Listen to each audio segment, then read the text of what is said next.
All right, folks.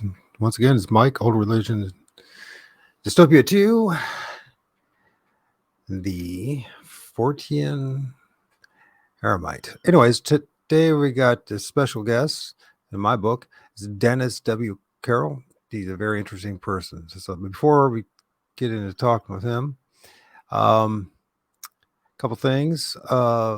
First, tomorrow I guess it's going to be a Texas weekend for a guy from Ohio. That's kind of ironic. We got first of tomorrow Vanilla Gorilla on, and then on Sunday we got Tex from Tex Front Porch, and then we got Mike on Tuesday night. Sasquatch Ontario. That should be interesting as well. So another thing, anybody hears this on Facebook and Twitter, whatever. Good old YouTube decided to give me another strike again for speaking the truth. So I'm in timeout mode. So that should be fun. If it's not one thing, it's another when you're speaking the truth. I was saying that. Dennis, just from his website here.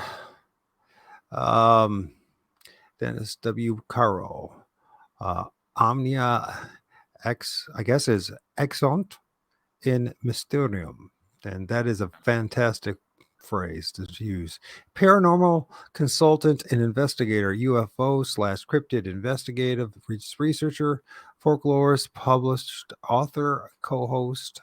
Are you still in the Red Rabbit Hole podcast? You still doing that, Dennis? Yes. Yeah. I do co-host the Red Rabbit Hole, and then we also have a weekend. We have 2 weekend shows. It's called the Paranormal Morning Brew, and that's at 10 a.m. on Saturday and 10 a.m. on Sunday as well. Okay. Well, this should be a very good show for those who can hear it. And of course, we're having issues, technical things with the crackling in the background on Denison. And of course, probably there's 2 things going on, a technical issue and a spiritual issue. Would you say, Dennis? Yeah. It happens, yes. Tell us about you. Tell us a little about you, especially for those who follow me and know anything about you. Tell us a little bit about you. As we see here, that you've got 55 years lifelong experience and interest in all aspects and fields of paranormal, supernatural, high strangeness, and cryptozoology. What exactly does that mean, Dennis? Do something as a foreigner about this? Means I'm a jack of all trades in a way, paranormal trades anyway. I'll tell you, Michael, I say this to a lot of people when it comes to the paranormal. It's a big umbrella term there that covers a lot of different fields. I love it all. I mean, I'm interested in all of it. I want the whole pie, not just one little slice. But I've tried to cover it all in my career. And like I say, I've been involved in this for, well, I guess over 55 plus years. And it all started for me long ago when I was just a little kid. I was jokingly say I was in diapers, but I was a little bit older than that. And anyway, I actually had an experience, and I've always been interested in the supernatural, the paranormal. I call myself a supernaturalist because I believe in the aspect of the supernatural part of this universe. Now I have to stop and explain that just a minute. I don't want people to think I'm a spiritualist. That's a different thing. They try to contact the dead and do stuff like that. No, that's not what I do. As a supernaturalist, I believe more in many aspects of the supernatural aspects of God and this whole creation that we're in. That's where we come at in a supernaturalistic kind of way. But anyway, I had an experience when I was about 14 years old during a church service. And I'll tell you make it real quick for you. I was in the back of the church, and something very strange happened at the front. The piano player, I think it's a piano player, he began to act very erratically, and banging on the keys, making all kind of weird noises and all that.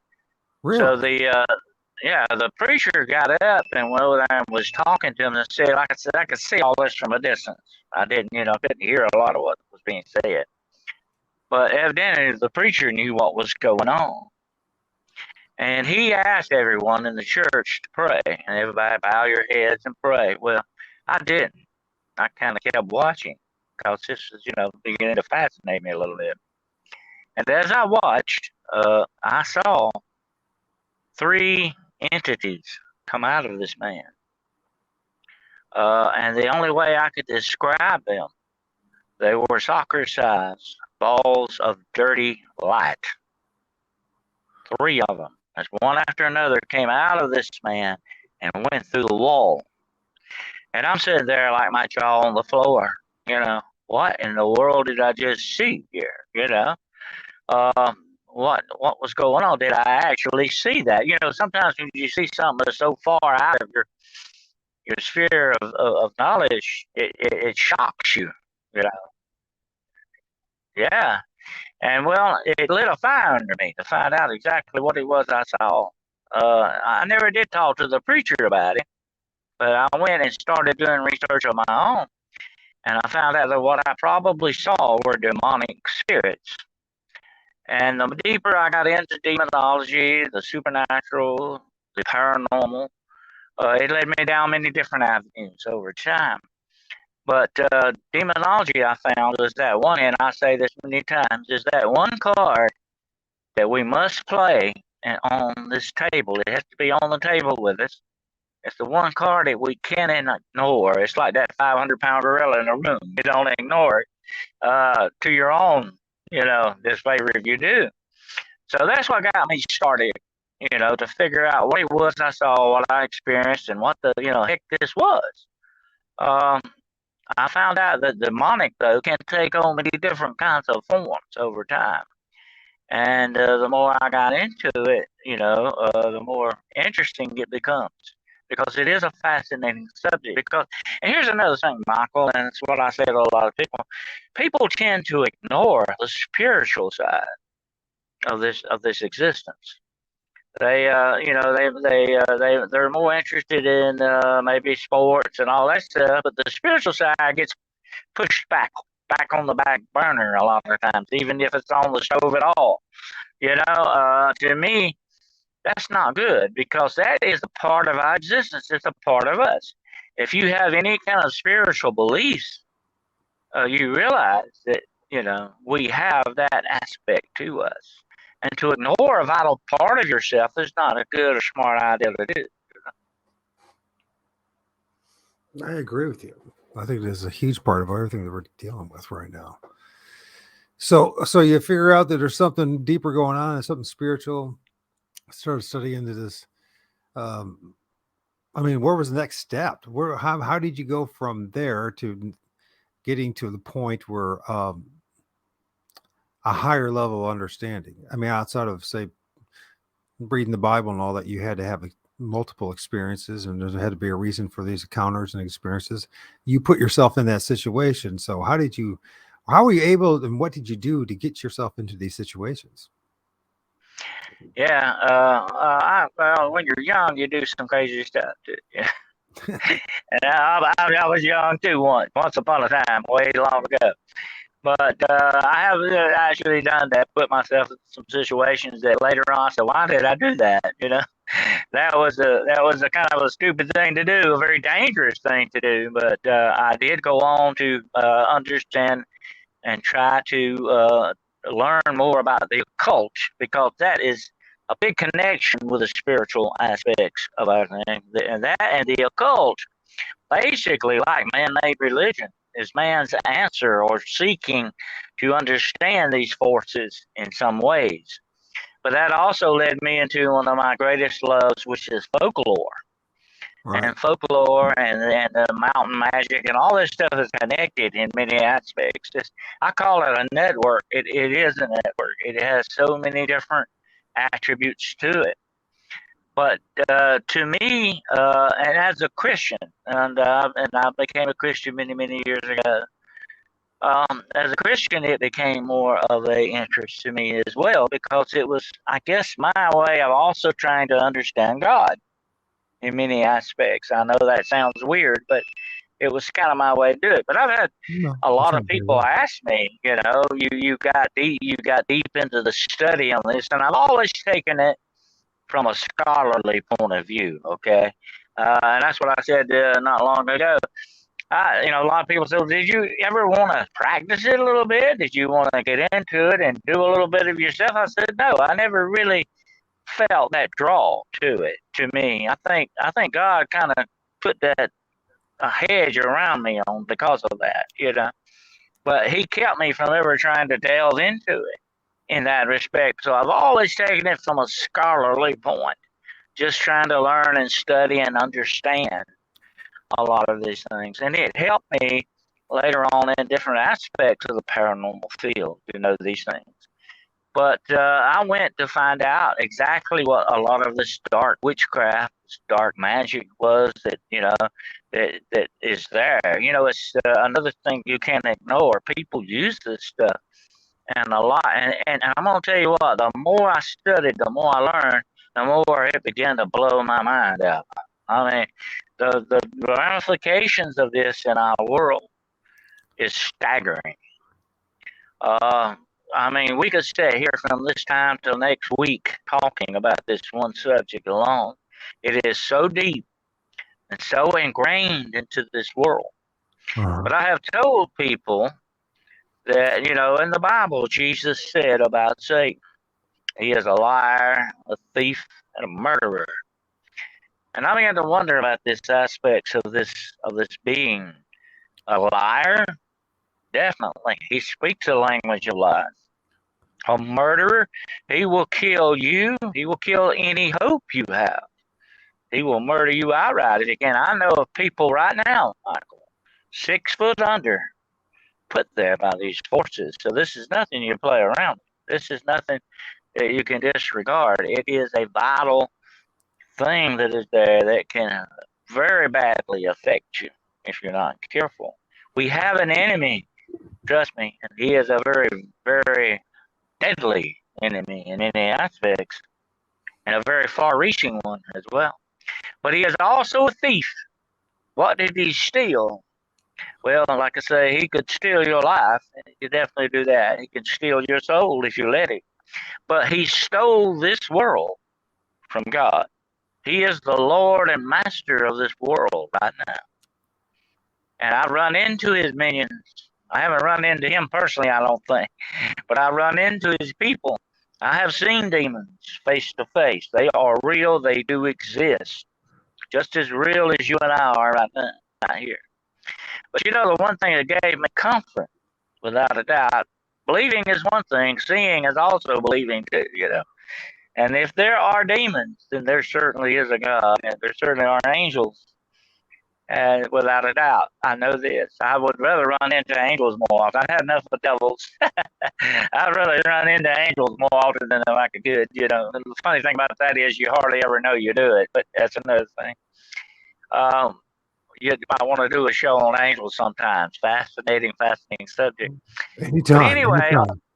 all this is what got me so interested in this. And like I say, it's just mind blowing. It's so far reaching. It's staggering to think about. Well, yeah, it dominates every aspect of our lives. Would you realize that, right? It's all Mm-hmm. around us, the spiritual warfare and the spiritual entities that are around us. So once you can come to terms with that and realize this has nothing to do with religion, this has to do with reality. It's Mm-hmm. not Oh yeah, superstition. We might it's want to not call made up. it. No, It's I not mean, made up stuff. No doubt. unlike most of what people watch on television, and most of what they've learned actually is made up. What we're talking about right now, whether you want to call it this paranormal or the supernatural, is just as real as the squirrel running across your front yard right now. And once you come to Exactly. terms with that, that opens up a whole avenue, um, a gnosis of understanding and reality of how this world really is whether you want to believe it or not, it's not going to change a thing about how this place is. You know what I'm saying? It's still, these things are still going to be here, whether you believe in them or not. So the good idea is to find out if you know if they exist or not. And here's part of the issue I Exactly. see is that people are playing games with this and having fun with this instead of being a little more mature about it. And it usually takes years for people to finally wake up to the reality of what they got themselves into, even those who claim to be Christians. You know what I mean? So, regardless of your background, an awful lot of people end up getting themselves in a whole heap, a lot of trouble, right? Mm-hmm. And they don't even realize it until it's after the fact. And it's somebody who is more aware brings them up. So yeah, so you get involved in this stuff, you start researching this stuff, and then apparently you start becoming a consultant. What does that mean, a paranormal consultant? That's a title in itself. Yeah. Well, I've done a lot of consulting work over the years. That means I've had people come to me with these paranormal problems. Usually they're demonic in nature, although they're not all that way, but a good many of them are. And I have counseled people all over the world in these situations, different religions, different backgrounds. Um, and I tell them some of the interesting and more blatant keys that will help you deal with these forces. And I've said this many times before, although the demonic is dangerous, it's only dangerous if you ignore it or play around with it or challenge it in many aspects on your own. Then you're going to run into some big trouble. Um, so this is a spiritual thing that has to be dealt with spiritually. Like the Bible says, God is spirit. You have to worship Him in spirit. So when you deal with spirit things, you take it to another level than physical stuff. That only makes common sense to think about it. You don't go to McDonald's and try to order spaghetti. You're in the wrong place. You're going about it the wrong way, and that's what you're dealing with the supernatural and the spiritual aspects of things. But that's why I took it so many different ways with folklore.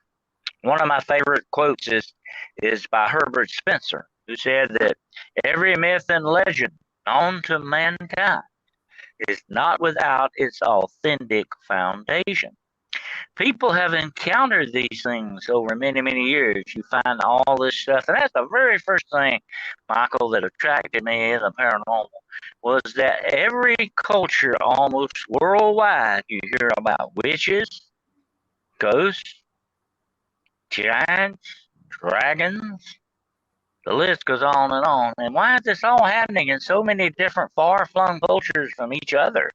Because somebody at one time or another actually experienced these things. They ran into something like this, and that tells you right off the bat that a lot of what we're talking about here is real stuff. It's nothing made up. Although Hollywood and the media would like you to believe some of that, uh, it blows your mind when you find out this is real. I have to often tell people, say, what if one day you wake up and realize that everything that you thought you knew is completely different from what you were taught? Everything becomes different in your aspect. And that's what happened with me. When I first had my experience with that demonic experience, it changed my whole outlook on things. I turned a corner, and I've turned that corner several times in my career, but I turned a corner that day that led me down into these avenues. And of course, it put me in dangerous situations, unfortunately. It put me, anytime you go up against these forces, you're not, you're not playing a little rubber duck here. You're actually up against something that could very badly affect you. Um, I think a lot of these things that we see, a lot of the things that they're experiencing in this world today, is directly demonically connected in many aspects. I believe without a doubt that that's what's going on. Even with the UFO situation, with the so-called alien situation, even with the cryptid type associations, a lot of this may be demonic imagery that we're dealing with here. It may not be the real thing of what we think we are. Um, Is Edgar Allan Poe said, believe half of what you see and nothing that you hear. Um, that's the way the demonic is. It has a very unique concept of being able to fool people, to deceive you into believing what they want you to believe sometimes. Like that picture you see of me there with the fake ghost. I made that. That's not a real ghost, by the way. You can be fooled. Don't think you can't. Even the best people. And that's why I say in these fields, in the fields of the paranormal, I don't care what field it is, there are no experts. There are no experts in this. Maybe some people know more than others. Maybe some people have had more experience, but that still doesn't make you an absolute expert on it, you know? Now, you say But that the picture that we're looking at right now is a fake ghost? that's a fake ghost there. Yeah, see him over there on the Actually, that's in a church, by the way. Um, that's actually a fake ghost. And you can get apps that will create that. I think that might be one of those apps that created that. I've had actually, you wouldn't believe, Michael, how many times I've had people come to me, oh, look at this ghost I took, look at this thing, and actually you can tell out of the bat it's fake. I mean, very fake, you know. They try to get you to fool you into believing things that aren't necessarily true. A lot of times they just want to write a book about it and make money on it or something. uh, I had that happen. I tell you what, I mean, an interesting case I had one time. I had a woman contact me from Texas and said, "Oh, we're having a bad demonic problem here. I'm gonna fly you down here to Texas. I want you to help me out." I said, "Well, what's going on?" She said, "Well, my children are being attacked. You know, they got scratches on. These demons are turning our life into a living hell, and I'm writing a book about it." So I had to stop that and I said, "Well, you're writing a book about it." I said, "If my children were being attacked, I would not stop right now, lady, and write a book about it. I could tell where she was coming from. This was all a setup thing, you know." And that's what a lot of people are into this. That's what a lot of this paranormal stuff. It's all about the fame, the glory, and the money, and just like it is with any other profession, by the way. Sure. So you got to be very careful what you're dealing with, you know, and who people you're dealing with. I totally agree with that. I witnessed that. So, so this woman she was pretty much creating the situation for herself. And instead of defending her children and finding a way to eliminate the problem, she was inviting it in some form of sympathetic magic to, whether ignorantly or not, doesn't matter. She's bringing this into her life. Now, I see this will be happening with a lot of people and all the different aspects of the paranormal, from the cryptids to whatever, UFOs to ghosts to etc. There's a lot of people out there to seem motivated to get their 15 minutes of fame instead of really finding out the truth and doing something about it. This is Exactly. extremely immature on all our parts for doing this without really researching and understanding what we're getting ourselves into. I myself have been offered several television shows about the work that I've done and all this thing. I think they did a sizzle reel with me one time, but they wouldn't play ball with me because I wanted to do it in a truthful way. I wanted to present it the way it truly is, and they didn't want to do that. That's not how you make money in Hollywood, unfortunately. You know. So I never went that route because really, if you can't stay true to yourself and what it is you're doing, I don't know what to think about you because it's more than fame and glory and money. My main goal has always been number one thing is help people with these problems, give them some kind of an answer, you know. And I've often told people if I don't have the answer, we'll try to find it together, you know. But you don't want to be alone in a fight like that, you know, or in a situation like that. You need help. I would want somebody to help me, you know. Sure, I discovered my experience starting in 2017 when I was doing research actually to try to disprove Bigfoot, and I started interviewing a few people, some well known in the community, and then I started having my own encounters, sightings, encounters, real encounters with the most bizarre situations. The first one being standing side by side a crow medicine man who went by the name Crow, who was practicing the dark arts and bragged about it after we had a Bigfoot come 15 feet in front of our faces. All right. And during that time, UFOs, sightings, things changing in the altering in the trees, entities or spirits, twisting the leaves and the branches to make, what look like faces and that kind of stuff, even appearing, Yeah. coming out of the Mhm. trees. I have multiple images of entities and spirits popping out of trees. And it ain't pareidolia. And you're more than welcome to go to my YouTube channel and look at them. And they're Yeah. they're not the standard by far. One thing and so, yeah, for me, part of the journey has always been to develop that relationship with Heavenly Father and understand my relationship with my Lord Savior, Jesus, right? And that's always been part of it. And I noticed that bringing that up in the cryptid community, especially the Bigfoot community, I was brutally disavowed, blocked. Because you know what I mean? You can't talk about the whole story, or you can't talk about the whole, because they Mhm. think it's religion. And I think that unfortunately, with the powers that be, all the way to the top, all roads do lead to Rome, all the way to the top of keep convincing people that a relationship with God is religion, right? And it's not. I discovered that the hard way. I had to discover it my own way because I'm gonna tell you something. My biggest dismissers and the most useless group of people that I had to deal with were Christians. In all honesty, most of them, whether pastors, priests, whatever, dismissed me. I come from background. I'm 55 years old. My background is in environmental management and science. I do have a science background. This stuff started happening to me in 2017, right? I never believed in any of that stuff until I started having these experiences. When I got into doing research on Bigfoot, in particular the Patterson film, it was about to disprove what was going on there, right?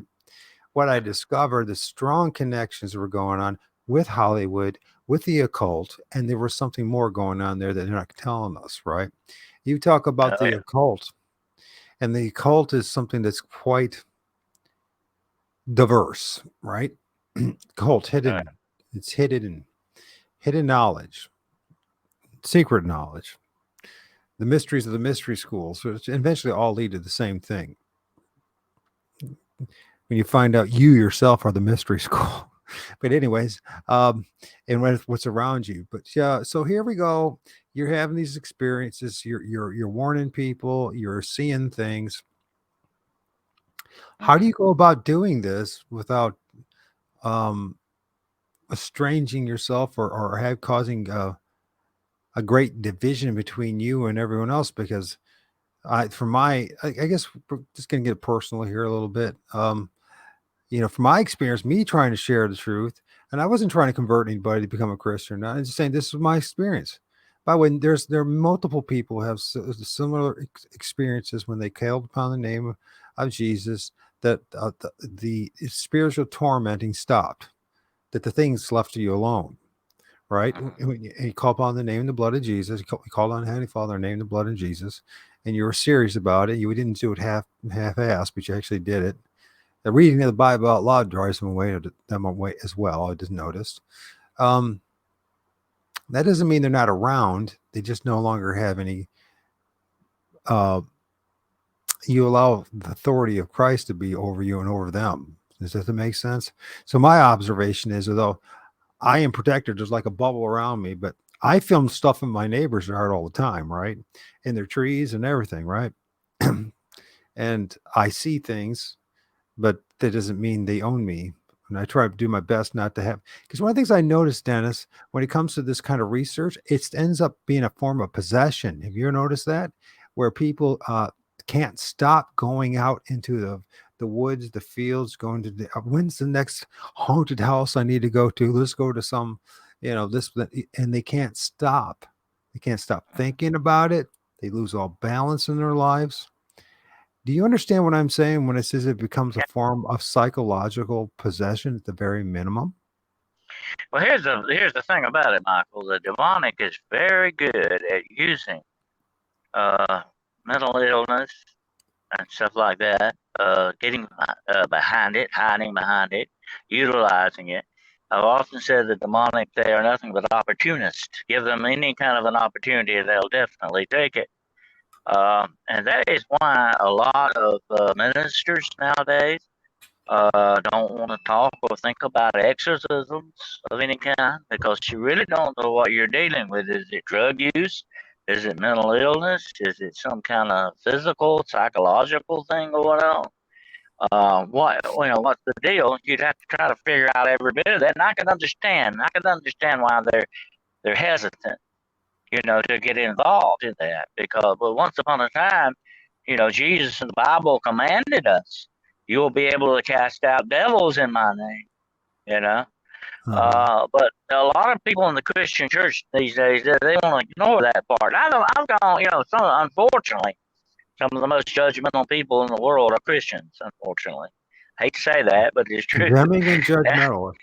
Uh, and I have gone to churches and say, let me come in and do a talk at your church about the demonic.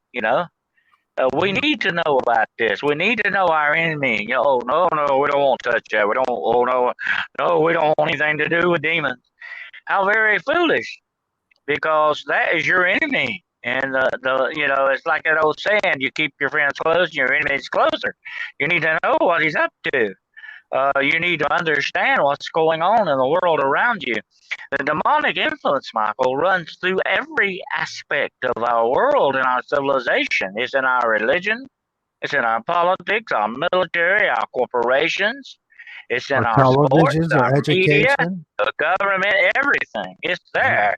And like I said, and I'm not trying to paint all this with a broad brush. I never was that way. There's a lot of different aspects to this. You got to take the whole thing into account. But like I said earlier, you got to play that demon card.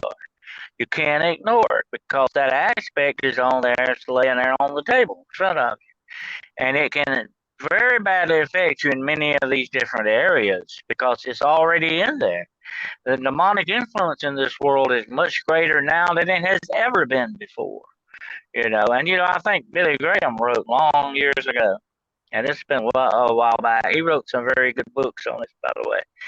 But he wrote that when you see the demons beginning to punch the overtime card, you know something's coming down.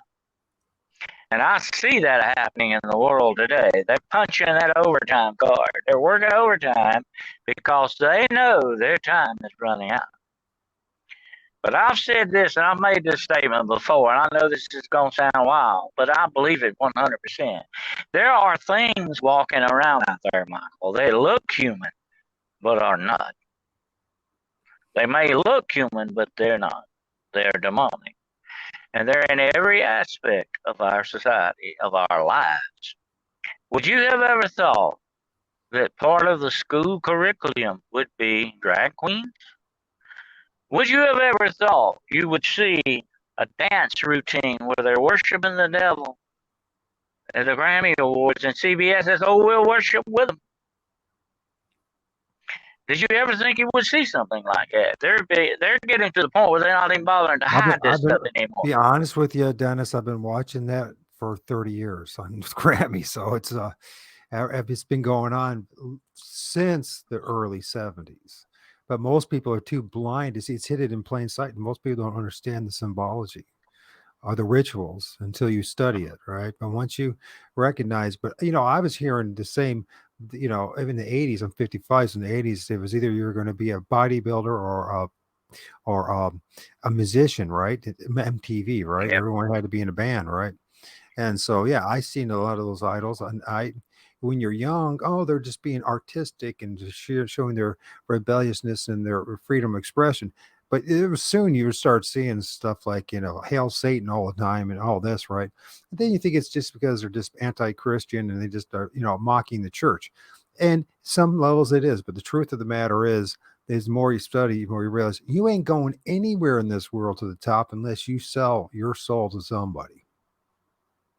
No one's going to top. It's not just my opinion. There's overwhelming evidence of this, and if all someone has to do is spend the time to look and research, and Yeah. you will see. And that's part of the problem that I see, not only in the church but in all aspects of life, is that people are not willing to look holistically, realistically at the reality that around us. They all want to be, maybe like, how New Agers Well, all just want to it's, focus on the positive, right?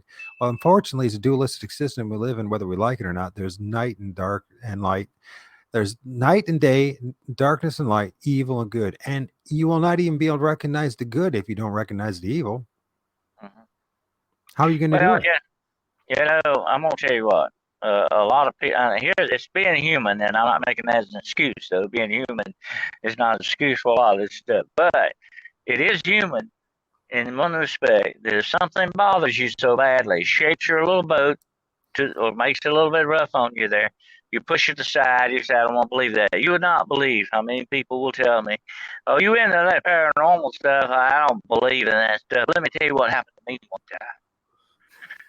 There is that little kid in them that wants to get that out, but they want to push it aside and say, "No, no, I don't. I don't want to deal with that. It bothers me." And it might. I've had a lot of cases, Michael. I had a case one time where this woman came to me and said, "My grandchildren are being demonically attacked. My daughter she's separated from her husband. She's living alone with him, and they're being attacked by something." And I said, "Well, God, when it comes to children, that kind of ramps it up for me, because children and animals, they don't have a voice like older people." And I said, "Well, Lord, let's see what we can do about that." I said, "Well, how's the mother feel about this?" She said, "Well, I've been talking to her. You see, she's an atheist." And I said, "I'm sorry, but she don't believe in anything. How can I help you? How can I go in and do anything if she doesn't believe in a higher power? Because that's Mhm. the way you get rid of this stuff. Okay, that's the only way I've ever found. I don't know of any secret formula or magic ritual that really takes care of this stuff, other than the power of God. I know I've seen it happen. I've seen it work. I know it's Sure. real. It's nothing that's a fairy tale. But if you don't believe it, how can you be helped? In order for God to help you, you got to believe there's a God first. Um, if you don't, you're in a bad situation here. But anyway, that's what people are. They would rather go, Michael, 1,000 miles around than to take into their heart the real answer. They'd rather Yeah. go 1,000 miles around and not mess with it if it bothers. They don't want to deal with it. "Oh, I don't want to talk about that God stuff. That's the way it goes." They'd rather sit on the couch and watch basketball, drink their beer, and not worry about it. You know, because they're happy in what they're doing. But one day, sooner or later, something like that's going to confront them, and they're going to have to deal with it one way or the other. You know. Right. And it's not a experience or a counter. They talk about hitchhiker experience, right? Which basically means that the spirit realm, once the spirit realm knows that the Mm-hmm. game is on, and either they're going to own you or you're going to own them. And the only way you're going to own them is if what I discovered is the name Jesus. And I think, from my personal experience, just being honest, but it has to be honest, and we have to be honest about things, that organized religion has damaged the truth about Jesus with its hypocrisy, with people's greed, what has happened in the seminaries, what has Mm-hmm. happened on the pulpits, and why men's have desired to even become pastors, priests, and popes, is because of power and influence and comfort of ease. Because if they knew what they were really getting themselves into, then they would understand, first of all the textual criticism and all the intellectualization of that book, we call that collection of books called the Bible, is a supernatural book and it's a spiritual book. And if you can't come to terms with that and have enough guts to be honest about it, knowing full well that the world's going to mock you and make fun of you, how the heck are you going to be able to help anybody? How are you going to be? Oh, yeah, it's just, oh, you go see a shrink, so we can put you on some opiates and get you to not, pretend or forget what is actually going on all around us. Now, listen, you brought it up this before. Every single culture and every single culture over all courses of time have said the same thing, that there is a spiritual realm and there is spiritual warfare. Yet somehow we, in our great new Western educational system, our minds, which by the way, we've been educated, right? We have been schooled And you to know, learn all. Michael, I mean, how can you engage in any kind of spiritual warfare if you don't believe you have an enemy? If you don't believe your enemy exists, I think it was Cotton Mather, the witchcraft preacher, once said that the biggest power the devil has is that no one will believe in him. If you don't believe you have an enemy, if you don't understand your enemy, and that's the first rule of war, know your enemy. If you don't, he will know more about you than you know about him, and you're in a bad situation. Right. Um, these forces that you deal with here, you've got to remember the demonic, they're millions of years old. They were called the Watchers at the beginning. They were angels. The Watchers were the supervisors of the cosmos, the universe. They watched everything and they learned everything. They know far more than you and I would ever hope to gain in one single little lifetime. They have been around millions of years. That's an intellect that you're coming up against here, okay? That's how deadly this enemy is. He knows all of the languages. He knows everything about you. He knows. I had a demon one time talk to me in one place. I won't get into specifics, but 100 miles away in a different situation, he popped up again and knew me. It's a network, okay? It is really a dark network. They know they have preternatural knowledge. They know these things. That's just the way their makeup is. But yet, I still call them spiritual bullies and cowards because their power is limited by the power of God. They Oh, yeah. can't stand up against that. And like I said before, I've seen them cower away from the very name of Jesus Christ. Or even an object that you're holding, which would be a cross or holy water, like I've said before, that's just an object. What's behind it is your faith. It's a symbol of the faith, and that is an act of faith, by the way. You know, to hold up a cross against a demon is an act of faith. If you don't have any faith, you're in a bad situation. You're in the wrong place, buddy. You need to get out of there. I remember what happened in the Bible with Well, the can two we guys address that for a little bit, Dennis? Can we that address saw. that a little more for a minute about the cross and these items?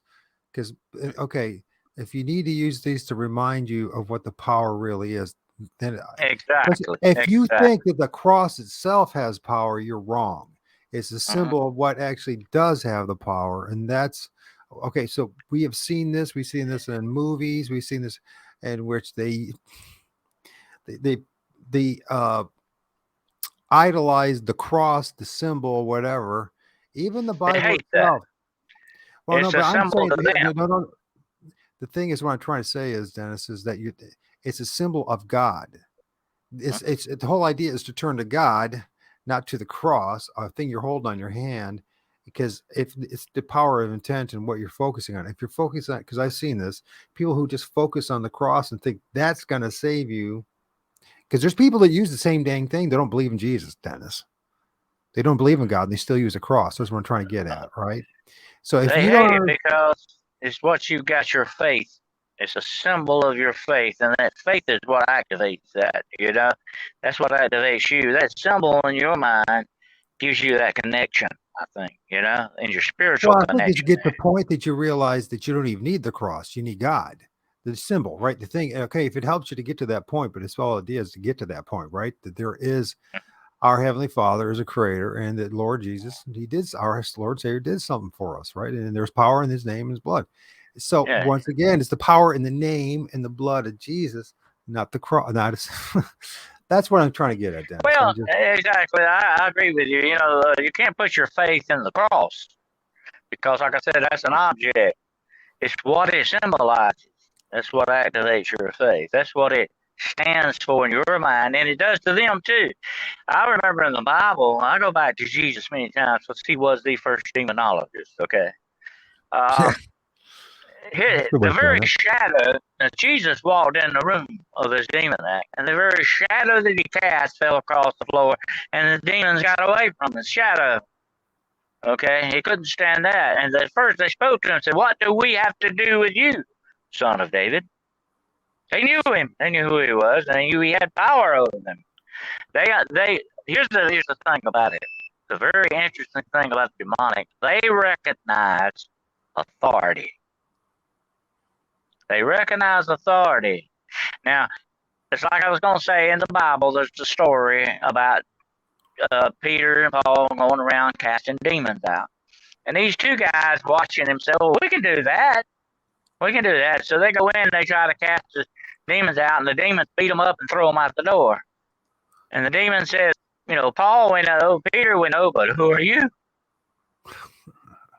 You know, so you don't go under your own power on this, okay? Oh, You can't do that. You can't do well, that. remind everybody what happened to them. Yeah, yeah. What happened to them, right? They got booted They out probably, butt naked, right? They yeah, got beat up yeah. and booted out butt naked is what happened to them. They got thrown out. Yeah, they got whooped up on really good, Right. and they learned a lesson, I hope, from that, because you don't go under. I don't go in and say, by the power of Dennis, I'm gonna throw you out. I'm not getting anywhere that way. I can't do that under my own power. It's the power of God that you're just a vessel. You got to understand that you can connect up with God that way. That's how you use that. But Right. you're a vessel. It's not your power. It's not even the power of your faith that's doing it. It's the power of God. But it Right. connects with Right. your faith. Yeah. But they understand that. That's why they hate religious objects. They don't like holy water. They don't like the crosses, whatever it is you may have. They don't like that because it symbolizes the one thing they hate. See, and one of the big motivations of demons is hatred. God is love. The true power of God is love. On the opposite end is hatred, and that's what their power is all about. And they hate you and I with a passion. They hate us really worse than they hate God because we are children of God. We'll have something they'll never have. We Right. have His salvation. They can never get that. So they hate us most of all. They hate God, but they hate us most of all because we are higher than they are on God's ladder. They don't like that. Yeah. Yes, indeed. It's some serious business here that we're dealing with, and it's not just funs and games. I just I'm very, but I'm kind of grateful what's going on because people are starting to listen to people like you in the cryptid community, which I noticed 5 years ago that was very rare, and most people didn't want to talk about it. I mean, there was Bill Bean, and I talked to him a couple of times, did shows with him, but most people didn't want to talk about the full spectrum of what we're dealing with and what the answer is because they think it's religion, and unfortunately, they're wrong. It's not religion; it's reality. And where do you think this is? Where do you see? How do you see how things are going in this community called the cryptid community? Are they starting to become more receptive to a guy like you, or not? Well, here's an interesting aspect of it all, and I've been watching this for a long time now, studying about it. I've had my own experience with Bigfoot. I'll tell you about that later. But anyway, I've been watching a lot of this, and it's something you got to realize. True cryptozoology is unknown animals. Okay, and we do find every once in a while we do find an animal that's unknown, or we thought they was extinct. That's That's true. real. That's real cryptozoology going on there. When Yeah. it comes to beings like Mothman, Bigfoot, werewolves, Dogman, whatever chupacabra. The list goes on and on and on.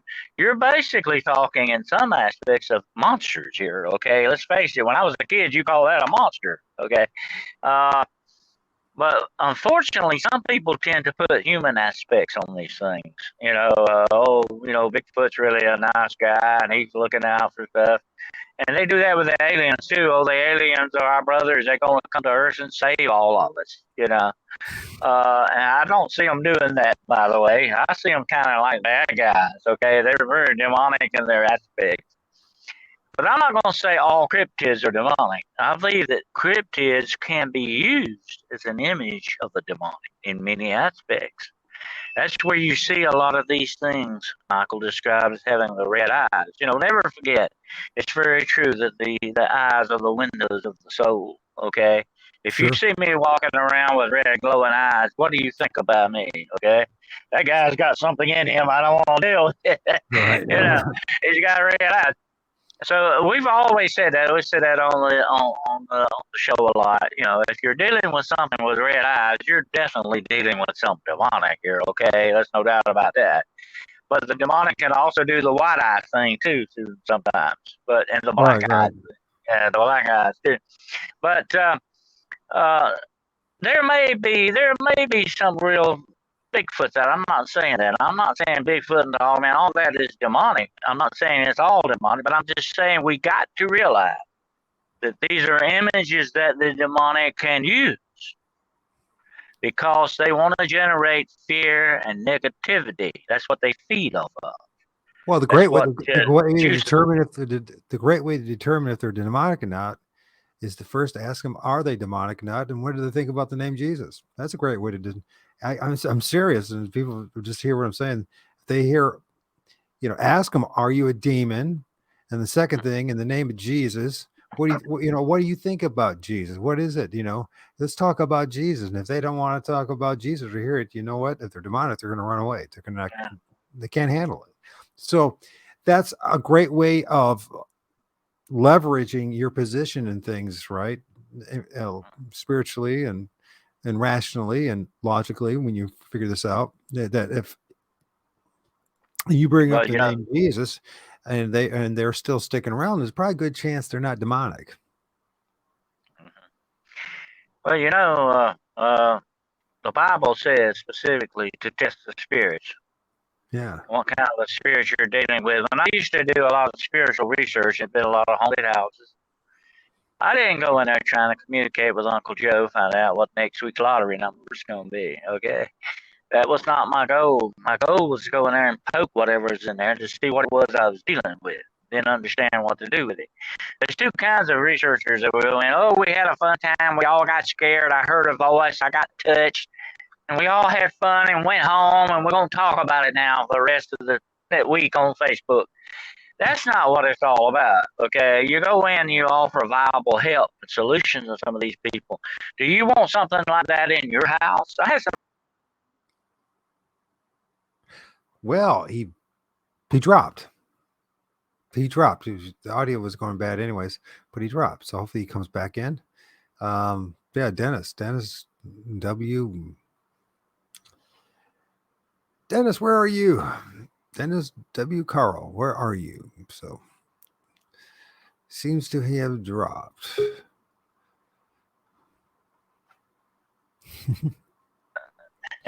you dropped off. The interference has started already. Okay. Anyway, I had somebody come to me one time and say, Mr. Carroll, I got a demon in my house. He's a real demon in my house. Can I learn to live with it? I said, no, I don't think I want to try that if I were you, because eventually this thing will destroy you. Why would you want to live with it? Why would you want that to stay in your house, around your children, or around you, or your dog, or your parakeet, or whatever? Why would you want that to be around them, No, get rid of it. You don't want to live with something like that. That's just like saying, I think I'll live with a couple of rattlesnakes just laying around the house here, Eventually, you're going to step on one, okay? And that's going to be a bad problem. And so the demonic, in that respect, you've got to understand how dangerous they are. You got to understand where they're coming from and why they want to destroy you. That's what it's all about. They want to get you and take you down, okay? Because you're a child of God. They don't like you, okay? Got to understand that. Shark's gonna eat you. A wolf will eat you if you get in his way. Of course, I like wolves. They're okay. They've been given a bad rep, I think. But uh, an animal is going to be an animal. You can't blame him for doing something like that, okay? Trust me, you can't. But you can understand what you're dealing with and have respect for it, because, it can hurt you, it can badly affect you. But I'm not saying that Bigfoot is a demon. I really don't know that for a fact. If I could sit down and interview him one day, I can tell you more about it. But the whole thing is, you got to look at some of this stuff because it has a demonic output to it. Some of it does. Just like I said that about the aliens. Aliens, people that bring you across their ship, stick holes in you and stick all kind of probes in you and do all that. That's not good. What's good about that? I don't see that as being the nice guys. The good guys don't do stuff like that, okay? The bad guys do. Right. You got to look at the big picture. You got to look at the big picture. And when you come to something like Dog Man, okay, it shouldn't really even exist in nature. I have to question that. Where is it? Did it come from another dimension? Did it, is it a secret government project? And there's some interesting smoke on that too, by the way. Sure. You got to try to figure out what's your origin. I call these things of unknown origin. We need to know where they come from and what their origin is before we can really make any inroads in research. We need to find out more, and that's what research is all about, trying to find out the answers. I call myself an investigative researcher. My research is investigative. I used to be in law enforcement. I went to the experts. I learned how you investigate. You need to do that. You need to understand what you're dealing with. It's not all about, we had a fun time Saturday night, we all got scared, and we're going to go home and talk about it later. That's not what it's all about. I don't consider you a real valid researcher with that kind of an attitude. You better do something else. Have a social club or something. You're not really. Well, that's what a lot of it is, actually, if we're honest. A lot of it is just a big old social club, isn't it? But now, I had my own experience with a Bigfoot. I actually caught a glimpse of a Bigfoot out in the forest one night. Mm-hmm. And he disappeared supernaturally, really. He just wasn't there. And there was no way that thing could have got away from me that quickly in the forest setting that it was in. It was some pretty thick brush. There's just no way it could have possibly got away. But he went behind a tree and was just gone. And I know what I saw. I had a night scope on it. I wasn't hallucinating. I wasn't on drugs. I don't take drugs. I don't do that stuff. It was a real valid encounter. But to this day, I still don't understand what it was. How it could have got away. I even looked up in the tree. Did it go up the tree? What? Where it went? Did it go in the ground? I looked for tunnels. I tried to understand what it was I saw and that's the way you have to do research. You got to look at every avenue of research. Dennis, research is a diamond. Dennis, I'll say it if you don't. He went into the tree. I've seen them come out of the tree. I've seen them pop out of the ground, and I've seen them go into the tree. And it's not just me. And there's an Indian legend that says the same dang thing, but somehow that's dimensional. That's interdimensional. Exactly. Well, let's think about these trees for a second. They're living beings. They are the neurons of this realm. The branches go all the way up into the ether, into the sky. The roots go all the way down to the ground, to the very groundwater level, the water table. And they are the neurons, and they use the power. And listen, I've seen these things pop out of trees, and soon after that tree dies. Now, you talked about earlier about the demoniac and the legions of demons that were inside of them, that they were eventually he was freed of, as they were all put into a bunch of pigs and ran into the sea, right? Now let's just think this through a little bit, and let's just be a little bit critically honest about things, and take our religious lenses off and just be honest about it. How the heck did they think come in and out of the tree? Is because it is a Well, spiritual being. It's his entity that can go in and out, just like they can go in and out of us. Just like a human being could have not just one spirit inside them, but we're taught clearly you could have thousands of you in you, right? So if we believe in the scriptures, we believe what Jesus actually did, right? So why could it not be the same thing with the trees? Now let's think about when they would go into the groves, right? They would go into the groves to worship things. What were they worshiping in those things, in those groves? And why were they around trees and openings of trees? I mean, it's the more you just, if it's just, and I know it sounds awfully arrogant of me, but it's not. I'm just telling the truth like it is. Like there's a squirrel running across my yard, or a bunny, right? It's the truth. And you can find out the truth is as well. I mean, I could film it and show it to you, or you can find out maybe if you have it in your own yard or whatever. But multiple people have said this, and we don't get our voices heard. It's coming out of the trees. It's coming out of the life force. Now, here's the thing.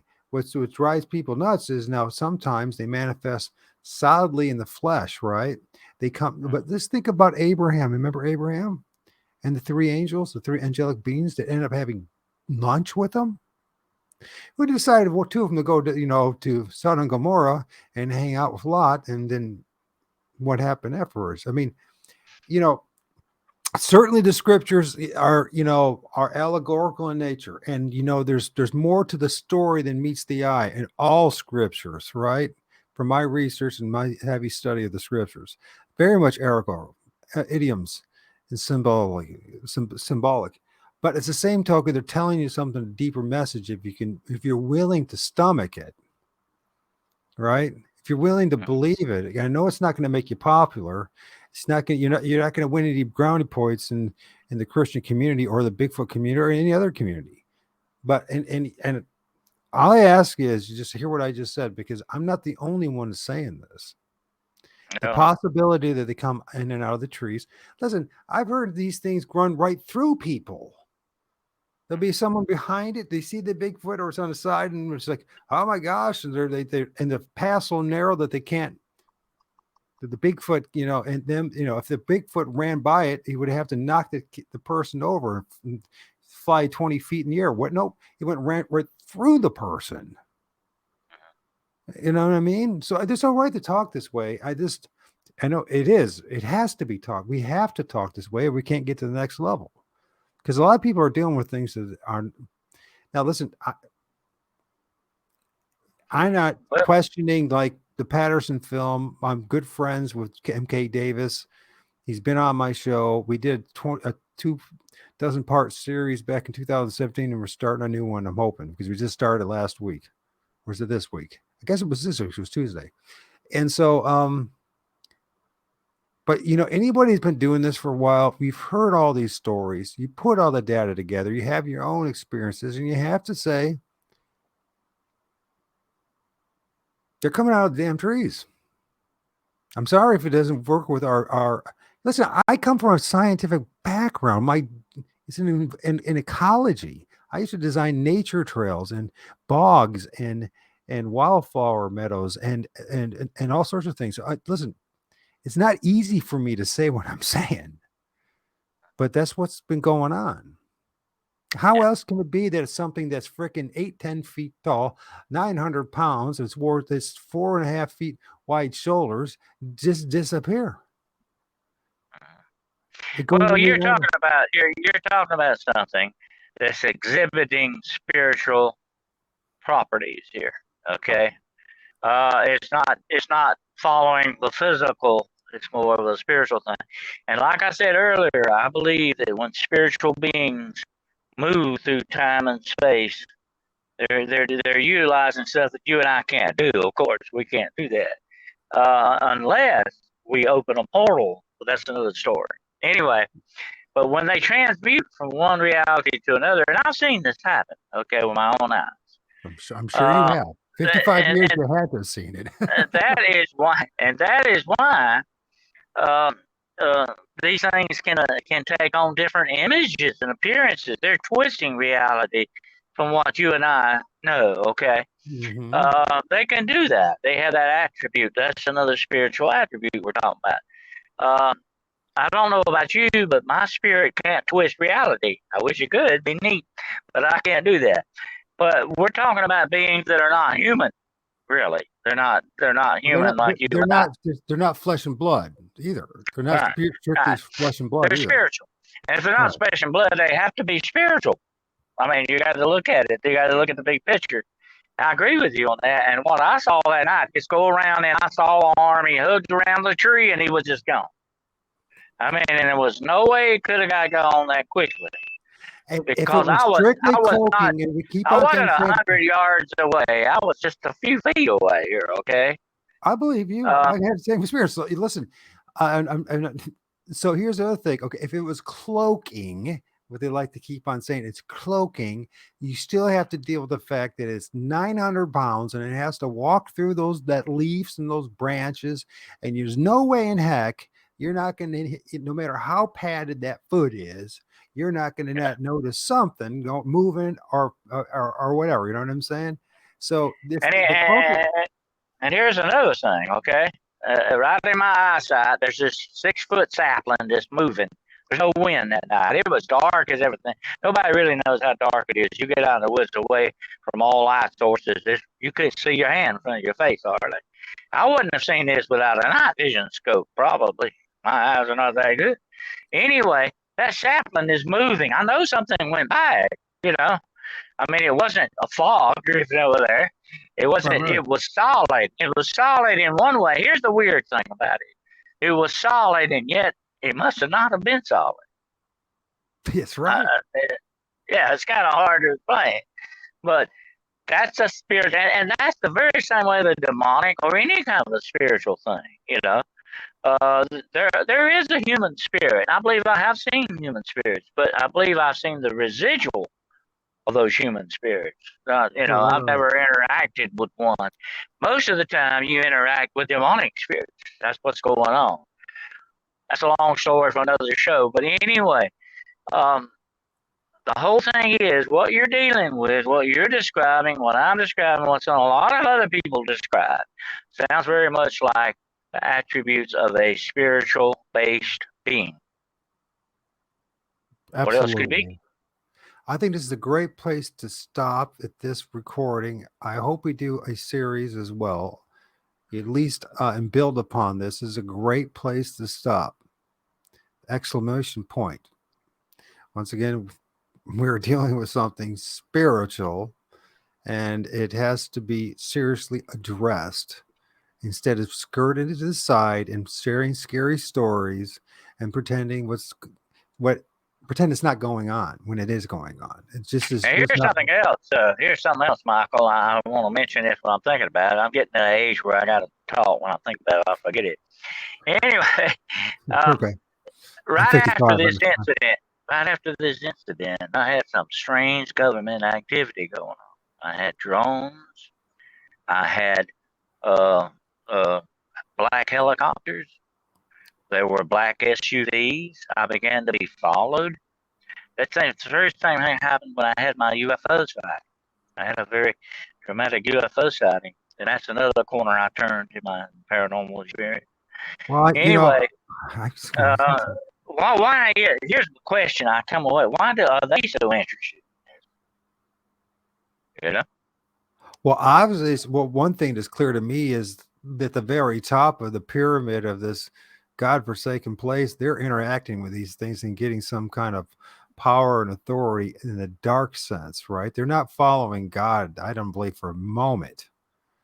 What I'm Well, seeing when it comes to dark magicians that are coming out, whether it's the Jesuits in the Vatican or it's whoever it may well, be, they're why? not following the teachings and the Why, precepts of Jesus. They're doing something else and following something else. And by the way, why I is want the to do one government? more thing before you interact. That We got I to ask myself, ourselves. at the end of 2017, in the beginning of 2018, after I had my two multiple serious encounters, dude showed up in my front yard when it was garbage day that looked just like black water agents, operateurs, agents in their khaki pants and in their black jacket thing, and Yeah. they went through my damn garbage. Not only did they go through my damn garbage, they took it all and threw it in the back of their truck and took off. Listen, I'm nobody. There's nothing for them to have done that. There's nothing going on in my place. Nothing. But they showed up and did that. So when you say about these black water helicopters or black helicopters and etc., hey, it's not that far fetched to me because I had it. In fact, where I'm sitting right now, I'm looking at the window, and it's 35 yards from my window where the garbage can is in the street court, and I could vividly remember exactly what I was looking at. So anyway, go ahead. Well, here's another interesting thing, Michael. And like I said, I'm involved in demonology and all that stuff. Why are government people coming to demonologists and asking us questions? Why is the government all of a sudden so interested in demonology? Is it perhaps they've opened the door to something they don't understand, or they found out they've been infiltrated by some other type of forces that they're trying to deal with? Something is going on. Something very strange for these things to happen. I believe, like I said earlier in the show, that these dark forces have infiltrated every aspect of our society, and I think the government knows that. Either that or they're in bed with them. Okay. Well, they have whatever to the case may be. Yeah. Listen, I'm a nobody. I'm a nobody, and I'm figuring this stuff out. There is absolutely no way that the agencies, the oligarchs and the rulers of evil of our culture they have to know in greater detail what I know, because I'm just a chump. I'm just a blue collar guy that figured this stuff out. And there ain't nothing special about Mike Adams. I'm figuring it out.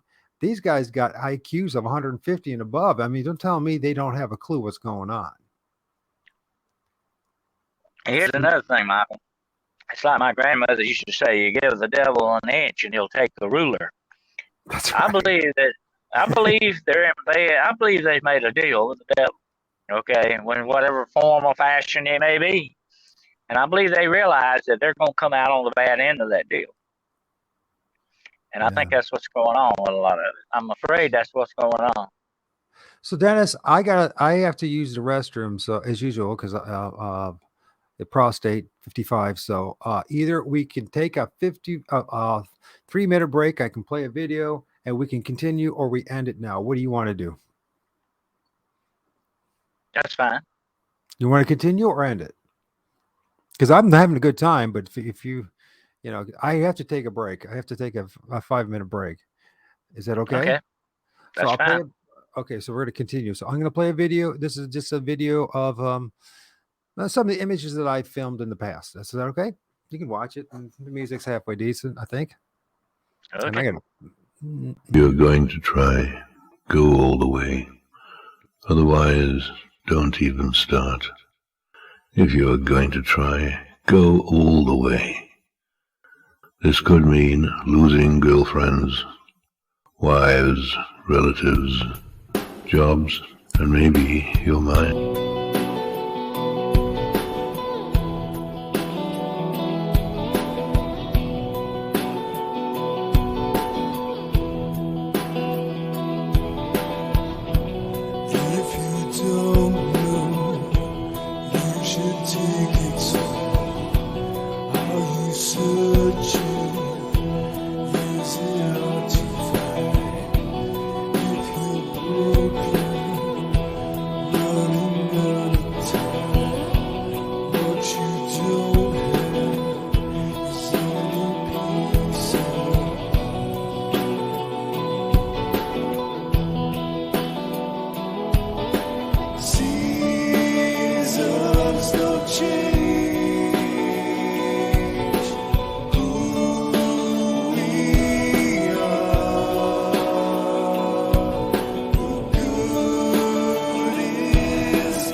Okay, I'm back, Dennis. Hey, listen, it's not. I have multiple sclerosis, and it's like at about hour and a half, I have to go use the restroom. So it's just, it seems to be. It's how many times does this happen on a live show? But it's going to be that way. It's not going to get any better. He's had 55 years of life experience at this stuff, and I've been around for 55 years. Isn't that interesting? So, and it's it is what it is. So it affects your prostate. So, and it affects your bladder. So you don't have that kind of control of. Don't ever get MS, folks. And I got it from something that they poke you with, by the way. So, anyways, now I was going to interpret that, what that omnia exuitum mysterium means. By the way, that means all things in mystery. it's true. Just in case nobody's up on their Latin. Well, when we're getting into this, okay, so you're a member of the Order of the Knights Templar. Now, I've done my research on this, the Knights Templar, and I thought that the Roman Catholic Church systematically destroyed it and drove everyone into becoming eventually Scottish Freemasons and that sort of stuff. So, how the heck did you end up becoming a member of the Order of the Knights Templar? And how does one become one? And why would you become one? This is fascinating. Yeah, it is. We'll have to talk about the Vatican someday, some of the stuff that's supposed to go on with that. But and a lot of the secret societies and all that, they have been with us for a long, long time. A lot of this stuff has been, Michael. And what I was saying though about before the break there about the government, I believe certain elements of the government. I'm not saying everybody in the government. I think certain elements of the government are in bed with the devil, definitely, or The very top demonic forces, or whatever. But even when I wrote my last book, which is called The Road Unseen, Paranormal Journey into High Strangeness, while I was finishing that, they started surveillance of me again. The black SUVs were buzzing my house. My mail tampered with, some of the weirdest calls you could ever imagine. I felt like I was living the Mothman Prophecies movie there for a while. I felt like John Keel evidently did.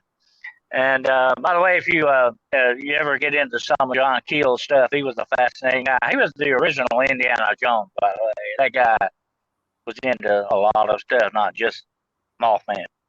Okay. But anyway, why me? I had to wonder why pick it on me if I, stepped on some toes, if I hit some nerves here or something. Because anytime you talk about these things, you seem to get their interest, and that even goes with the cryptid thing, the dog man and all that. And there are some talk going around right now about dog man being seen in uniform, government uniforms, army uniforms, fatigues, whatever you call them, around some of these so-called secret installations, as the reptilians are supposed to be seen as well. Let me tell you this interesting thing about the reptilian thing, okay? For untold thousands of years, what has been the image of the demonic? Think about this a minute. It's the lizards, it's the snake, the reptilians. The Bible calls Satan that old serpent, the dragon, the devil. We're talking big time reptilian stuff here. That's not something new, not just in the last few years. This is something that's been around for thousands of years. Demons are always described as having a reptilian nature. So that makes me wonder, that's where reptilian thing comes in at here, But let me say this about the demonic, okay? And we got to realize this. The first original aliens are the demonic. They don't belong here on this planet with you and me. They really don't belong here. They got thrown here, but they don't belong here. They invaded this world a long time ago. They're invaders, alien invaders. They're not bug-eyed aliens. They're demons. That's what they are. And that's what I talk about in my book. I said that is the biggest conspiracy theory of all. That is the mother of all of them, but a lot of people don't want to realize that or don't want to talk about that aspect. Right. The Bible talks about the seraphims or something like that. kind of or people describe it. Who is it? Um, the one that wrote the book, Heiser. Doesn't he describe him as like the seraphims are kind of like a serpentine-like, lizard-like, reptilian-like angels? Well, John Keel, who I mentioned earlier, believed without a doubt that the aliens were demonic. Okay. Well, yeah. I mean, to me, it looks that way. I don't see anything positive. I mean, people claim that there's something positive, but when you listen to them, they sound erratic and irrational. And what great wisdom did you learn from it? It's the same old nonsense.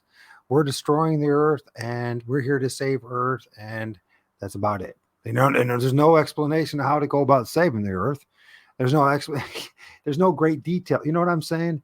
It's just superficial nonsense. It's shallowness that makes, and this is love bombing thing where they make people think either they love them so much, right? They're just it's all about them. They care about them, but when you break it down and ask them, well, give us explanations, give us examples of how they're wonderfully treating you. It's the same old nightmarish stuff,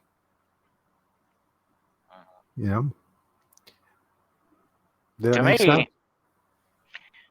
I think the cryptids tie into this as well. Some of them. There's been some reports of Bigfoot being seen during UFO sightings. There's a connection with that.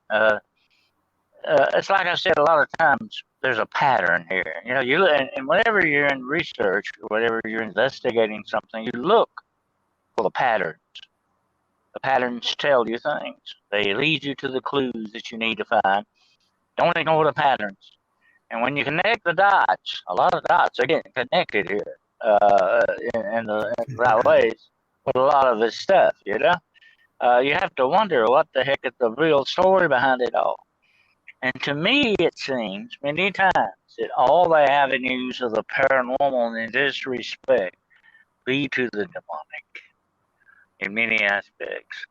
It just stands out. I mean, if you do your research and you're really honest with your stuff, you can't ignore it. I mean, it's it's plain in the face kind of thing, you know. Right.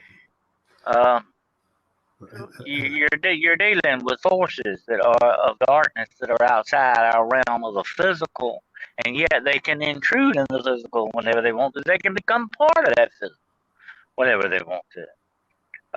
And that's what aspects you're dealing with here when you talk about demonic. And like I said earlier, it runs into all aspects of our society. Look at Hollywood. We did a show the other night we called Hollywood. Yeah, I remember that. I was there. Yeah, Hollywood's in deep into this. The movies are showing a lot of this. People, it's almost as if there's a secret code and they're giving us little hints of this as they go along. Whether it's intentional or not, I don't know. But you have to wonder what the heck is going on with this. And they're getting to the point, like we said earlier, they're not even bothering to hide some of this stuff. It's as if they really don't care anymore that we know what we do know. Anybody with any 2 cents worth of research has found this out. And I tell people that a lot. Don't believe me. You don't have to believe me. You don't have to believe anybody. Do the research for yourself. Do the research and you'll know. I think we've lost I'm on that. Oh, that's there. You didn't? Can you hear me? Yeah, you back? Yeah, I hear you now. Yeah. Okay. I think we're starting to have more interference here. No, it's just me. I just changed the background a little bit. And okay. All right. I didn't know. Anyway, speaking of interference, let me tell you about a quick case that I had one time. I had this young lady call me. She was very visibly upset. And said she lived alone in an apartment and she just had her newborn baby. She brought her newborn baby home. Now, this was a split level apartment. There were 2 apartments together, you know. Right. And She didn't know the people that lived in the next apartment next to her there. Anyway, she said she was scared out of her mind. Said, I just brought my little baby home. I'm living alone. I don't know what her circumstances were. And she said, there's something in this apartment with me. There's something in here with me. And I'm scared for my baby, you know. And she said, I think it's, the woman said, I think it's the money. And while I'm talking to the lady on the phone, and I put her on speakerphone, I happen to have my neighbor came over about this time, and he was listening to this too. I mean, he's a witness to it. And I had her on the phone, I had her on speakerphone, and I said, well, I started asking her questions, the usual question, you've been playing with witchcraft, what have you been doing? Have you been doing anything that brought this on and all that? And while I'm talking to her, and you can still hear her talking in the background, this voice comes in over the line. Mm-hmm. And it says, and this is what, and I can't describe this voice to you, but it was very inhuman, okay? And it said, this is my place. To me. Huh. Well, I've had this happen before. I knew what it was. It was demonic interference, you know. And I spoke to it, and she could still hear her talking about it. She said, can you hear me? She couldn't hear me anymore. But I could hear her. And I spoke to this thing. I said, no, it's not your place. And I'm coming there to take it away from you. Okay. And your place is not going to be there anymore. And I said, in the name of Jesus, you get off this line. Right now. All of a sudden, the line cleared up. I could she could hear me. I could hear her. She said, what happened? I couldn't hear you for a while. I said, it's a long story. I'll tell you about it later. But that's the way these things will interfere with you sometimes. When you get too close to the truth, they don't like it. They don't like the truth. They are enemies of the truth. This is absolutely 100% the case. They are the enemies of the truth. Where when your investigation in this UFO and alien stuff, what do you think? Okay, so like when I had my encounters in 2017, it was also the first time I saw a UFO. I remember it was right the same 2-week period where I ended up seeing a UFO. I had a sighting, and then I had an encounter and had a lot of other things happen, right? And of course, me just being a useful dupe idiot, basically putting myself in this position. Now you have these two things. There are the orbs, balls or lights, and then there's this UFO stuff, a mechanical looking structure, craft. What's your take on that? What's going on? Is because I'm seeing, how do I say this? Because it's like, how do we know what's what at this point? How do we know that when people are seeing a craft, it's not just some kind of spirit that's just making people think they're seeing a craft, and vice versa? You know what I'm saying? Well, here's something I found out in my research, okay? And I had my own experience. I had my own sighting of the UFO. It's been about 8 years ago, I think. And it was one of the black triangles craft that you hear about. Right. It blew me away, okay? But all these years, and I've investigated UFOs for a long, long time. And all these years, I was under the impression that, maybe 95% of it is, misidentified stuff. Like the planet Venus or whatever the case. And maybe 5% of it is unknown. Well, that day I got confronted by the 5%, and it changed my perspective on that. I knew then that what I saw was not of this. It couldn't be of this world. The attributes of it, the way it worked. It was just something that was not, that really, like we were talking about some of the cryptids, they just don't seem to belong here. It didn't seem that. And so I began to look at this a lot different and get deeper, much deeper into the aspects of it. Here's the interesting thing I found out, Michael. 9 out of 10 times, these entities, UFO, and I call them entities. I don't know if they truly are aliens in that respect. They're not Martians, I don't think. But anyway, the whole thing is they seem to be trying to establish contact with us in some ways. And this is a very interesting aspect of the demonic too, by that matter. They're trying to form a rapport. Oh, demons would love to talk to you right now. They would love to draw you in and fool you into believing whatever it is they want to sell of goods they're going to try to sell you, you know. That's the way they work. But first they got to establish a rapport.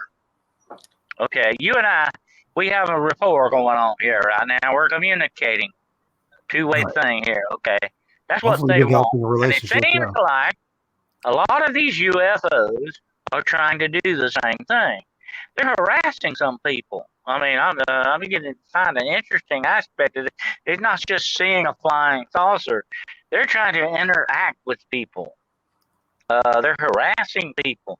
I got one case of a woman nearby here that claims just about every time she goes outside at night, she sees these UFOs, and they're blinking at her and doing stuff.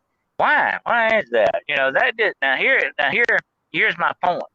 Why would you come untold billions and trillions of miles from who knows where just to go blink at a woman that you don't even know here? Okay, that don't make sense to me. No. This sounds to me like, and I'm not saying all UFOs are now. Okay, don't get me wrong, but it seems to like we're misidentifying something here. Okay, they're not playing the game like they usually do. They're misrepresenting themselves, and demons are very good at that. Matter of fact, I used to joke that there is a government office somewhere called the Office of Misinformation. They're definitely good at misrepresenting and misinforming you. Right. And that's the way they operate. So why are they trying to establish personal contact with people? And all these so-called people being abducted, back in the 400 or 500 years ago, we would call that being snatched by the fairies, by the way. Why are they trying to establish communication? And I'm very suspicious of that. Because you and I, we're just regular old guys, okay? Why are you going to come all that way just to talk to us? If I were going to come to this planet, I'd go talk to the president or the UN. Why would I deal with you, you know? What pull have you got? So you got to wonder what's going on here with this personal communication and all. This harassment to some aspects. Trying to deal people. You know, the very famous case of the Annabelle doll is like that, you know, and I'm just going to make you a point on that right quick. The Annabelle doll is not that spooky looking doll Hollywood gives you, but it's a Raggedy Ann doll. But the demonic was using it to what? Establish contact and rapport with these people to get into their lives and to do what it wanted to do. Well, right. Could not some of these UFOs be doing the same darn thing? I think this. I don't think they could not. I think they are. I think a lot of this is kind of like a ploy or it's like what's that fish that lives under the deep in the sea, the one with the little light. It's hanging in front of his mouth, and then the fish, they look at the light and they get in a trance and they follow the light until it, boom, they're in the grips of the mouth of this fish or whatever. I can't remember the name of the fish for it, but you know what I'm talking about. I'm sure of that, especially if you get looking into cryptids and all that. So what I'm saying is what if it is like it's not a decoy. What do they call that when it's like bait, but there's another word for it where they're drawing people in closer and closer and closer until eventually their life. Yeah. You fish. Yeah. Let me say this, okay, and it's not that far-fetched that some of these demonic forces do not have craft. They may do it. You know, the Bible talks a lot about the chariots, the fiery chariots, the wheel inside of a wheel thing. You know, it's not that far-fetched that they don't have a technology because, like I said, they're incredibly intelligent things. It's a possibility they have a technology. You know, I put on my Facebook not long ago that the attributes of alchemy, the alchemy of sorcery is its technology. Think about that just a minute now. The alchemy of sorcery is its technology. Technology can be used that way. Okay, we see it doing that way. I mean, they're talking about putting, stuff in human beings now.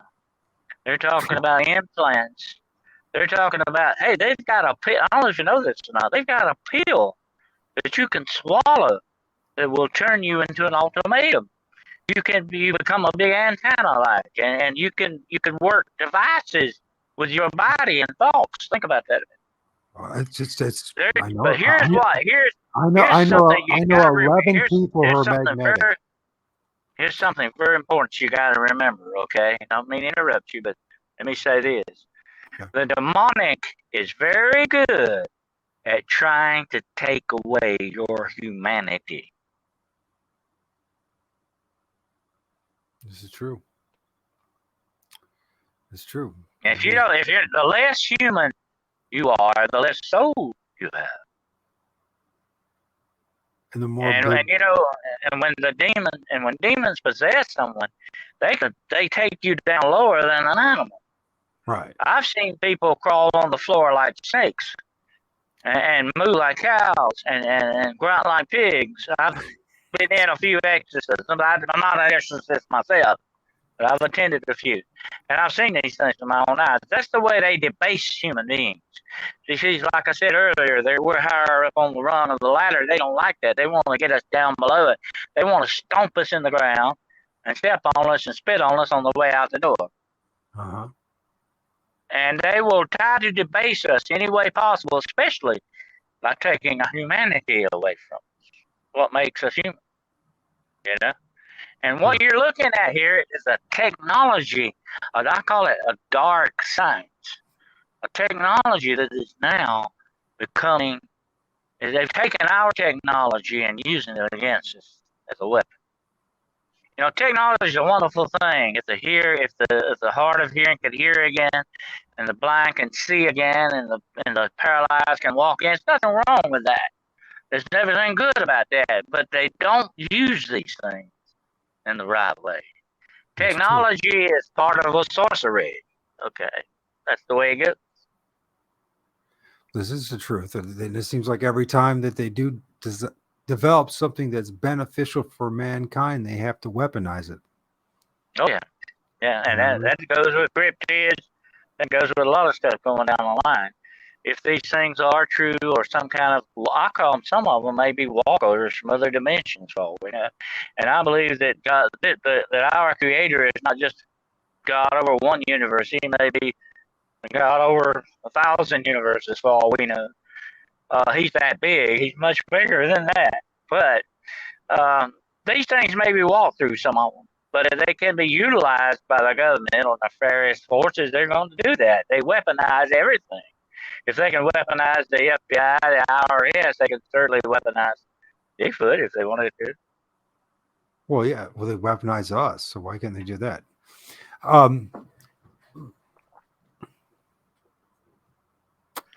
But they're definitely going to use the technology, and the technology is, as you see it in the book of Revelation, when they talk about the beast, is a very interesting passage.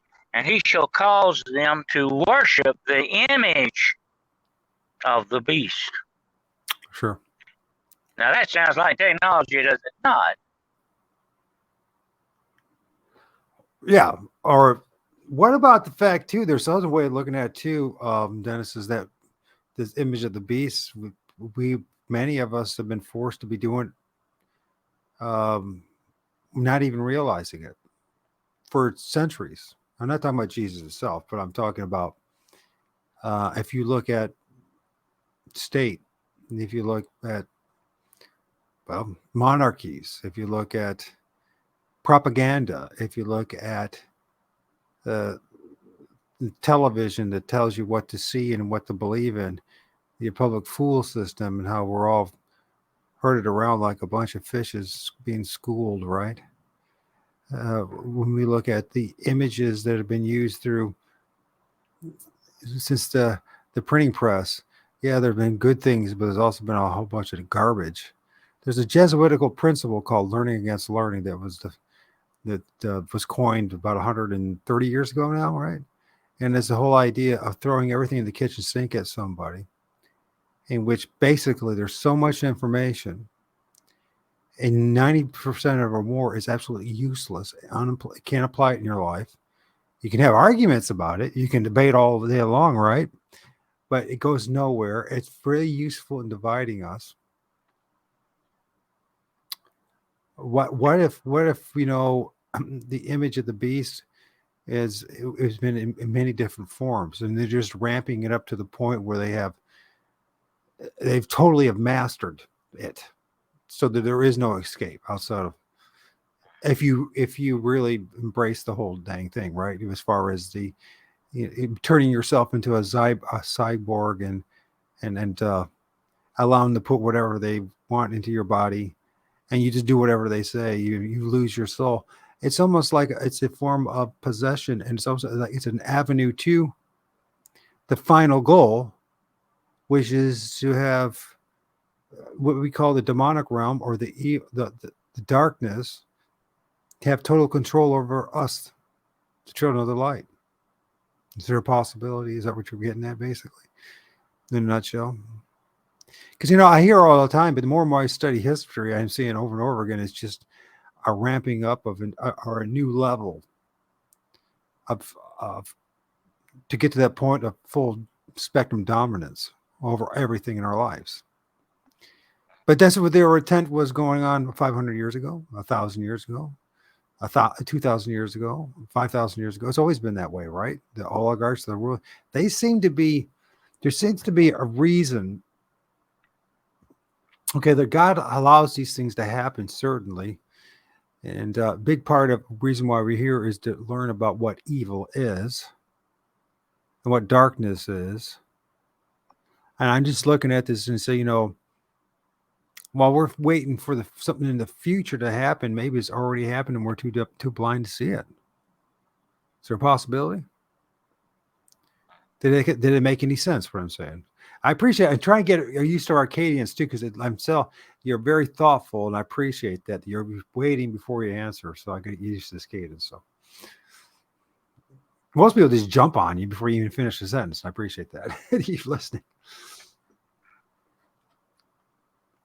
Well, I've often said when it comes to the evil or the darkness of this world, they try to. It's a point of no return. I think certain people reach that thing that echelon. They go past that point of no return. They think there's no hope. That's where the darkness wants you to go. They want you to think there's no hope left. That it's all going to end in a bad way. But I think the old man once told me, I know it's going to end all right because I read the book. And that's really what we're looking at here. It's easy to see the dark side of these things, and it's there. Unfortunately, very blatantly there. It's hard to ignore. But also, there's the good side. The good guys are working, and I believe I'm just an old believer in the fact that good will ultimately triumph over evil. I believe that very much so. If we lose that hope, we've lost everything. As long as we live, there's hope, but hope's got to be there. Right. And we've got to hold on to that hope that things are going to be better. Things are going to God's going to get this world back. The good guys are going to win in the end, no matter how bad it may look right now. And it does look bad. It's going to come out, for the good. I remember telling somebody the other day, one of my interesting two books of the Bible are Genesis and the book of Revelation, because they cohere together. They go together very well. I know that sounds weird at the beginning and the end of the book, but that's the way it works. At the beginning of the book of Genesis, there's a curse on us. Mm-hmm. There's a curse put on us by sin, because we rebelled against God and His precepts. And the thorns came up, and then by the sweat of your brow, you're going to work. Nothing's going to turn out right because we are existing even right now under that curse. God didn't put the curse on us. We put it on our own selves, okay? We went along with somebody that was already cursed. and did what he wanted us to do.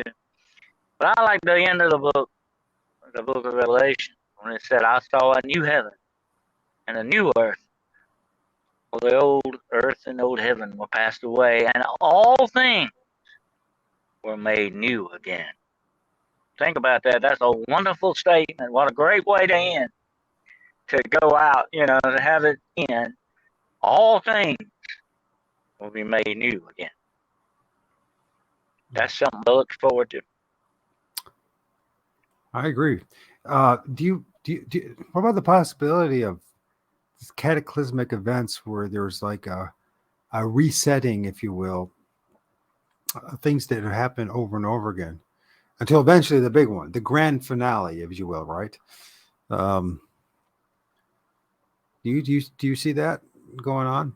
In other words, like you can see like punctuations and history of man. Like, of course, we talk about the flood, and maybe it was before actually Genesis 1 that there might have been a cataclysmic event as well, a resetting. And some people think 2,000 years ago there was some sort of resetting, ushering of Christ. That we see today in the past 4 years with the World Economic Forum and the Great Reset. And this whole idea, of resetting that eventually might also lead to something cataclysmic where everything gets all shaken up. Start over again. Do you think it might be part of this when it talks about a new heavens and new earth in the future? Have you thought about that? Yeah, I've heard so many aspects of that great reset that's coming, supposedly. I think is really the end of mankind's part in this play. Where God's going to step in and say, okay, that's it. You really screwed it up as much as I'm going to let you screw it up anymore. That's it. I've often said this fact. I've looked into the eyes of humans, and I've seen inhuman evil looking back. Behind the things that we do, and we can't blame it all on the devil. I'm not taking his part on this, but we can't blame it all on these nefarious forces. We cooperate with them, unfortunately. And we can cooperate with them by the actions that we take and things that we don't do, by the way. Mm-hmm. We cooperate with them. And we let them fuel us. They push us and goad us into there. But I think it's going to come to the point where we've screwed it up as royally as it's going to be screwed up. And I think that's when God's going to step in and say, okay, I'm taking this back away from you. And that will be the end of the age of man, and as it is, but it will be beginning the age of God, in other words. And we will come back home, so to speak, to where we should have been all along. It's getting real philosophical here, I know, but that's good. Listen, they're talking to me. But that's the way it comes. That's the way it works out. Yeah, that's the way it's going to work out. And and here's the interesting thing. This is what man offers you. Look at the precepts of the Satanic Church. Here's what they will teach you. Oh, God is the bad guy because he didn't want us to have that knowledge. And Satan is the good guy, the light bringer. He's the good guy because he wanted us to know good and evil and all that. But we were better off as children not knowing it, God knew that, but he knew eventually we would. I know he knows all things. But they've turned the tables around. God's the bad guy. Satan's the good guy. Right. Here's the worst thing of all, Michael. The worst insidious. Don't buy the lie, as I tell people. Please don't buy the lie, because here's the lie. You can be your own God. That's what they teach you. Oh, you can have the powers. You can do these things. You can do that. Join with us. You don't need God. You can be your own God. And what did it say in the book of Genesis? Eat this fruit and you'll be like what? God. And that's the ego of man. And man's ego trips him up every time. That's just the way that works. And I think we've got to get past that, but I don't think we'll ever get past it on our own. Okay? I don't think we'll ever find that utopia that we want so much. You know why? Because we leave one very important factor out every time, and that's the God factor. You know, the God factor. I tell this to people. I do a lot of location blessings. You know, I go in and some people call them location exorcisms, but I've done thousands of them. And here's the one very important thing I do. You know, when I get through with it, I usually go to the front door and I anoint it with oil. And this is what I say: as it was on the night of the death angel in Egypt so many thousands of years ago, so now do I place the blood of the Lamb of God on this doorway to bless this place, seal it, protect it by the holy angels of God and all that. I won't go deep into the whole aspect of it, but I symbolically place the blood of the Lamb of God on that doorway. Each of us, and I'll tell the people that live there when I bless them, you must have the blood of the Lamb of God over the doorway of your heart. That's what you need. Without that, you cannot stand, you know. And the angel of death will pass you over. I'm not talking about physical death here. We're talking about spiritual death, okay? And that angel will pass you over, that angel of death, if you have the true blood of the Lamb of God on the doorway of your heart. That's where it counts, you know. And that's so very true. And I think that's what it tells us. So don't worry about the be reset. If it's coming, it's coming. It definitely is. The Bible tells us it is. There's some bad days ahead. That's what I was talking about earlier. But we need to look forward to the days beyond that, when the darkness is gone, replaced forever by the light. Right. We need to keep that in sight during all of this. So that will help you in your faith. You know, whatever your faith is, whatever you believe in, you know, faith is a very important thing. You know, faith is a very important thing. If you ask God to give you faith, He will give you faith. You know, and it doesn't take that much faith. But faith is what's going to sustain us. My favorite biblical passage is Romans 13:12. The night is far spent, the day is at hand. Let us therefore cast off the works of darkness, and let us put on the armor of light. How very true that is. Right. It is We true. got to have that armor. And then Ephesians 6, 10 through 12. Yeah. Focus on that. And there's a lot of truth in there. Because at the end of the day, I know it's really frustrating for people to hear what we're saying. I know. But there is a solution to everything that's going on when it comes to Bigfoot, dogmen, UFOs, aliens, ghosts, poltergeists. As God. As developing a relationship with God. And I know people most do not want to hear this. Because quite frankly, what happens, it ruins their party. Let's be honest. Now you're like starting like a religious fanatic, and I'm here to tell you that is the furthest thing from the case. A religious fanatic would not have been talking the way we're talking right now. But somebody who's honest and has seen the light and has accepted the truth, the reality, embraced, you know, the Lord of all spirits, Heavenly Father, that you do wake up, and you do have to, and this is part of waking up and then seeing clearly. A light is worthless if it's not being used and shining into the darkness. If there is no darkness, there is no need for the light. Does that make sense? I mean, in other words, right now I've got the sunlight coming in my windows. It's just natural lighting I'm using. I know it's not very professional as people say it is, but I'd rather have the natural light than their fake light any day. And yeah, so I mean, having a flashlight and using it during the day ain't gonna do any good. It's in darkness at night, and that's what we are dealing with. I truly believe that I know there's just good things. This life is punctuated with good things and wonderful things, but I also have recognized my own path and many other paths, and billions before me, and billions now and in the future, that there is darkness, and you cannot see the darkness or see through the darkness without some kind of light.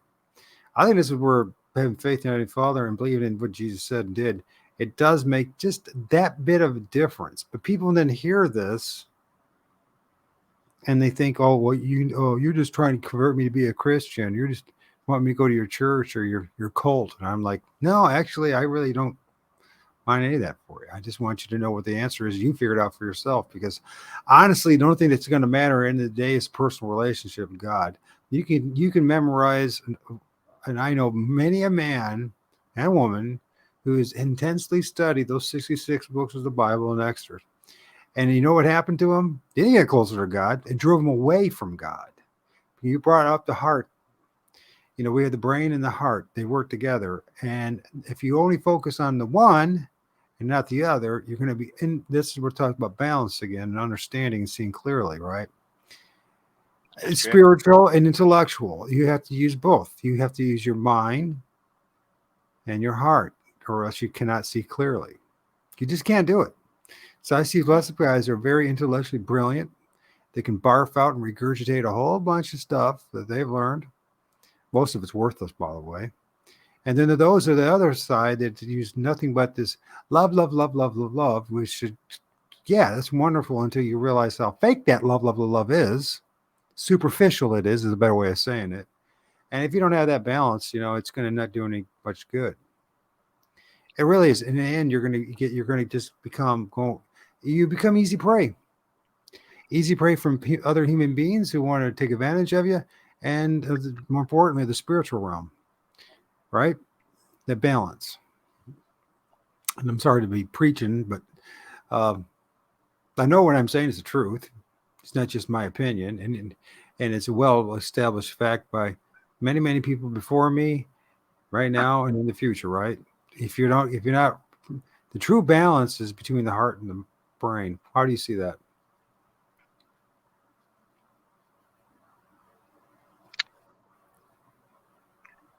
I agree. And well, the thing is, though, when it comes to all this cryptid research and all that, what I'm seeing is the lack of it. Do you see that? I'm sorry, I didn't catch that last part.